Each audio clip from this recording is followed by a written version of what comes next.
I'm super excited to use these nails. I used them one time before, like back in December, and they came out so cute because going to the nail technician has been horrible for my nails. And it's like once you get them done, you have to keep getting them done. It's not like you can just take them off and let your nails rest for a little bit.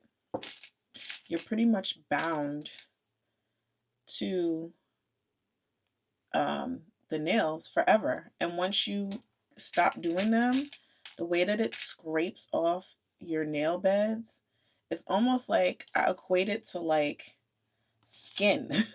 Like it's literally scraping skin off my nails.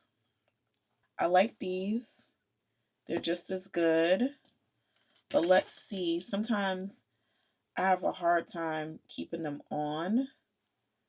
And I know this is like a no-no, but I like to use super glue, which I know is pretty dangerous, but listen, it gets the job done. So it is what it is. I can rely on it, and the nails stay a little bit longer. Now for these guys, there's so many sizes.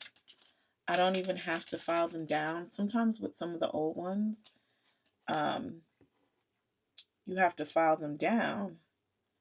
But with this guy, they fit pretty well. And because the polish on these are like, it's like ombre, it kind of blends in with your nails really well. So the key is to make sure that it's like covering the sides. You don't want like a little bit of nail to show. You want it to cover the sides.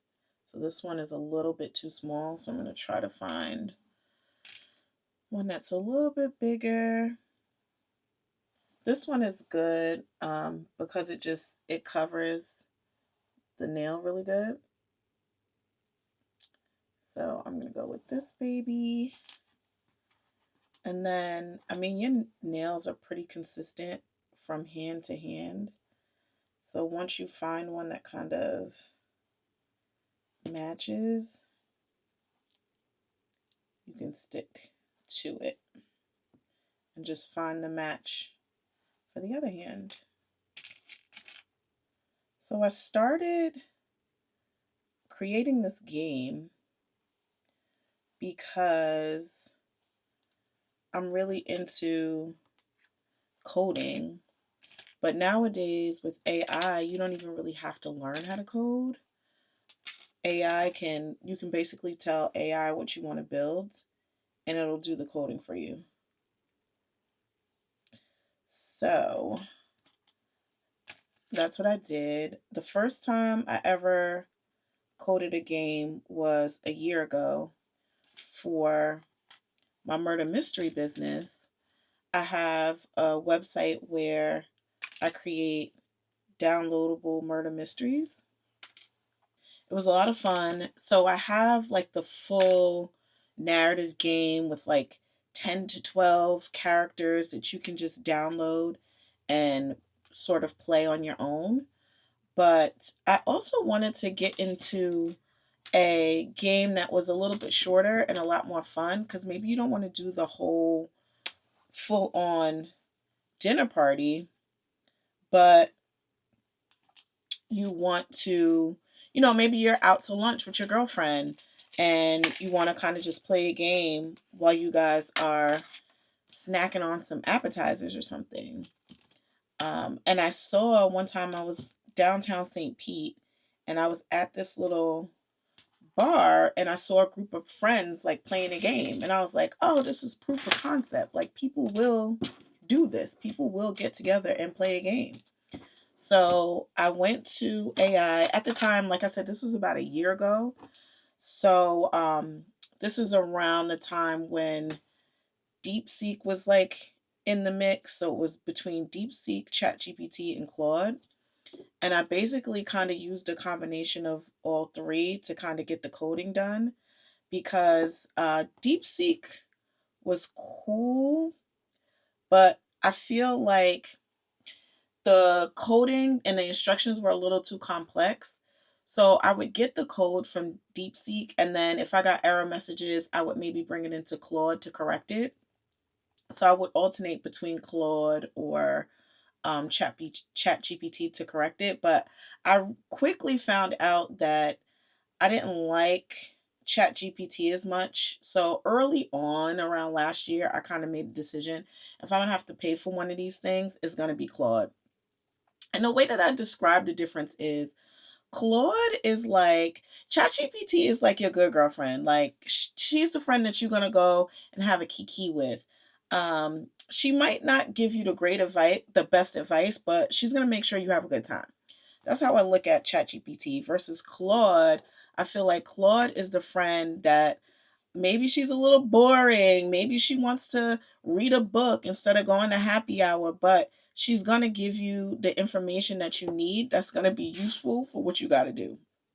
So I decided that Claude was going to be the platform that I would subscribe to and pay my little monthly fee. So I built the game. Fast forward, I built the website, I started marketing it, and then I started doing some in person murder mystery games. The first one that I did, official, like for people outside of my family, was a Real Housewives theme. It was cute. We did the Real Housewives of White Plains, and it was just with a group of my girlfriends, and we kind of came up with characters from the Housewives franchises that kind of matched with some of the girls' personalities. So it was a lot of fun, and I went all out to kind of test the concept.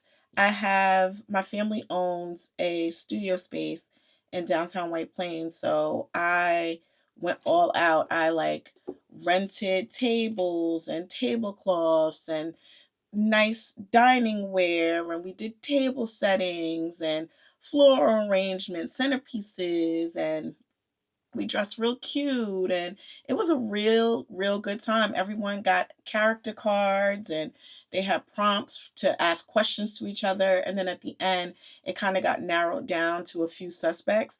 And the fun part of the game is that nobody playing the game knows who the murderer is, so even the murderer doesn't even know that they're the murderer. So it was a really good time. But prior to that, before I started doing them for like real people, I've been doing these murder mysteries with my family for the past 3 years. I host a Christmas brunch with my family, and just because I like to do like fun group activities, I started doing these murder mystery games with the family, and they loved it so much, and I just kept doing them. And one year, somebody suggested, like, oh, well, you like doing these so much. Why don't you turn it into a business? So that's what I did. So fast forward, sorry, back to the timeline. So last year in March is when I officially launched the business. So actually, it's my 1 year anniversary of VYT Mysteries. Crazy. So I officially launched the business, filed all the paperwork and did all the things and launched the website and started creating these downloadable games. So anyway, back to the game that I wanted for a smaller format. So the full game, like I said, is like 10 to 12 characters. It's for like a dinner or a luncheon. It's like a 2 to 3 hour ordeal. So I wanted to do the shorter version, like I said, for people that are just getting together for dinner. Maybe the game is like an hour, and it's something that you can do on your phone. You can play together. You can uh, click the screen and click the clues and do all the things. So then, fast forward, I started to socialize the business, and there was a lot of people that were interested. And the reason why I think a lot of people were interested is because It's sort of a smaller setup, so it's not like a big production, right? It's not like I have a whole troupe of actors and it's like theater and we're acting it out and someone literally collapses and dies. All of my mystery parties is the deceased happened already. So by the time we're sitting in the place and we're introducing the murder, it's me as Detective Jordan Blake saying, there's been a murder. And then I'd kind of describe how the murder happened, and then the flow is round by round you start to uncover different clues, and then the customers, the people get really into it. They start taking notes. I decided to put a worksheet in there and a pen so people can take notes while they're going along, and people get really engaged and they really love it. So I started doing that locally in the area, and it's just been a hit, and I've been booked, and a lot of companies, or I should say businesses, really love the concept because it's one of those things that they can do on a slower night to bring in extra people. I did one for this wine bar that's not too far from me, and we did 3 nights in a row, and we literally completely sold out the first 2 nights and almost sold out the third night. So I think the place held 32 people comfortably. We didn't pack people in. We wanted to make sure everybody had a comfortable seat. So it was 32 people. So night one, we sold out 32 seats. Night two, we sold out 32 seats. And then the third night, I think it ended up being like 22 people. So not fully sold out, but still a decent crowd. So that was a lot of fun. And then from that, somebody who was at that event told me, "Oh, I work at a restaurant." So then she referred me to another restaurant in the area, and I went and I met with them, and now they're interested in doing one. So I have a few businesses in the pipeline that want to do the murder mysteries, and it's really exciting. So anyway, back to my sort of downloadable mystery game that we kind of talked about a little bit. So fast forward, it seems like the idea kind of caught fire. Like I always say, like we're on a collective consciousness, because then late last year, Hermes launched a mystery game. I want to say like late last summer, maybe it was like August or September. And I was like, oh my God, this is exactly the kind of experience that I want. Because if you go to my website, you'll see I am a fashion girly. So a lot of the murder mystery themes are like contemporary. Like my tagline is, "This ain't your grandma's murder mystery." So it's fun, it's pop culture. Like one of the mysteries that I have is literally like, kind of set in like a Met Gala type of setting. It's called Murder at the Museum. And all the characters are just these fabulous celebrity characters, and it kind of mimics the Met Gala.